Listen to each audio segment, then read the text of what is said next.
We have Eric Greitens now live from St. Louis. Mr. Greitens, let's start with your thoughts on what's going on across our country right now as you look at these images.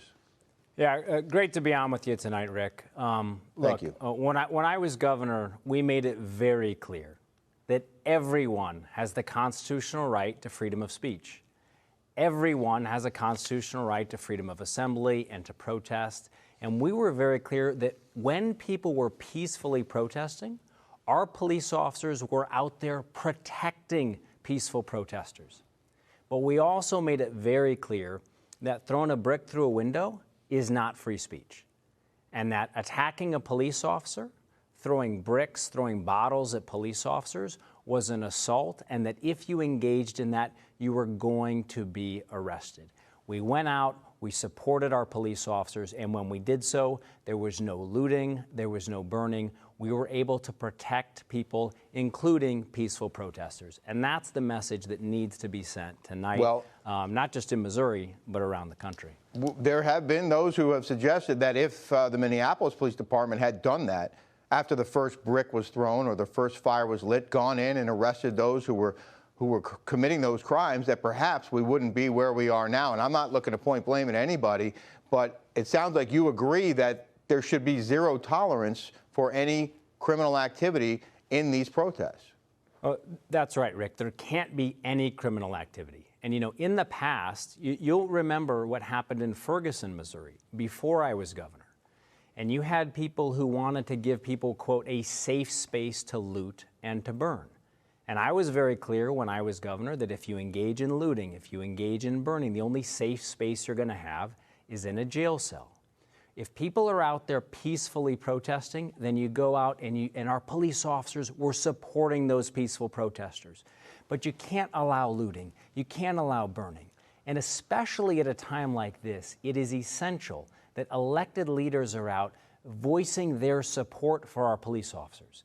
You know, we've had dozens of officers around the country who've been injured. And those men and women are out there. They are on the front lines. All of them have families who are concerned about them. They're literally putting their safety at risk, their lives at risk every night to do this. And we need to have elected leaders who are out there supporting our law enforcement officers. Those officers who we've been watching now for days handling these situations did not have their knee on George Floyd's neck. They were not responsible for that man's death. That was an aberration. It was abhorrent. The officer involved has been charged with a couple of counts of murder and presumably will be prosecuted quickly. But you make a good point here that the other officers across America who aren't doing that instead are, in many cases, protecting those who are out there protesting and demonstrating, and yet they are the target of all of this anger and hate and violence. And I'm wondering, Governor, if you have any clue as to what will bring all of this to a close, because if they're asking for institutional change, if the folks in these crowds are saying we need a restart in America on race and how people are treated, that's going to, how do you see that? How do you convince anyone that that's in the works? How do you stop the violence that's escalating from all of these protests? How do you calm things down across the country? Well, Rick, I can tell you what I did as governor. You know, you mentioned Anthony Lamar Smith, who was killed. I went out with his fiancée, Christina, and together we called on people who were upset and who wanted to protest to do so peacefully. But we also made that very clear message, and we made that message when we met with clergy, when we met with police officers, when we met with elected leaders around the area. We were always very consistent and very clear that people who wanted to protest were going to be protected if they did so peacefully. But that message had to be there, that we were going to support every single one of our law enforcement officers who was out there on the front lines, and that when people started assaulting our law enforcement officers, if they engaged in looting, if they engaged in burning, they were going to be arrested. And look, Rick, you've been out there, you've been in Iraq, you've been in Afghanistan, you've embedded with Marines. You know how important that basic psychology is to people who are out there on the front lines facing danger. They need to know that their leadership has their back. And that's why it's so critical that elected leaders get out there and voice their strong support and demonstrate that support for our police officers. We are hearing that support in some cases, Eric, and in some cases we're not. But the other thing that we're hearing, and we heard it from the president on Sunday, that he wants to declare Antifa a terrorist organization.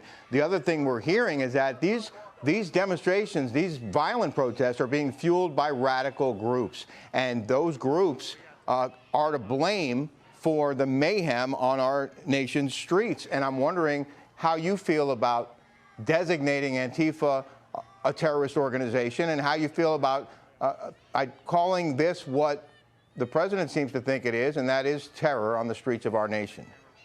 Well, Rick, I can tell you it's a strong move on the part of the president, and it's the right move. One of the things that I saw as governor is that you do have radical elements that come to peaceful protests for the purpose of creating violence. They come for the purpose of creating destruction and mayhem. And it is essential, and again, that's why you have to support our law enforcement officers. That's why you have to get the message out that people who are engaged in acts of domestic terrorism are going to be arrested, that we're going to put all of our intelligence resources to work, we're going to support our police officers, and when we have people who are engaged in looting, in burning, and attacks on our law enforcement officers, they are going to be arrested. Eric Greitens, the former governor of Missouri. Eric, just final thoughts from you on where this goes and how long you see these protests dominating our city's streets.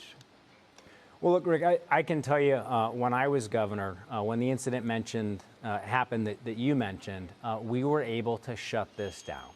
There were some broken windows, there were some overturned potted plants, but all of our law enforcement officers knew. And they had great chiefs. They had Larry O'Toole at the St. Louis Police Department. They had John Belmar in St. Louis County. They had Drew Juden in the Department of Public Safety.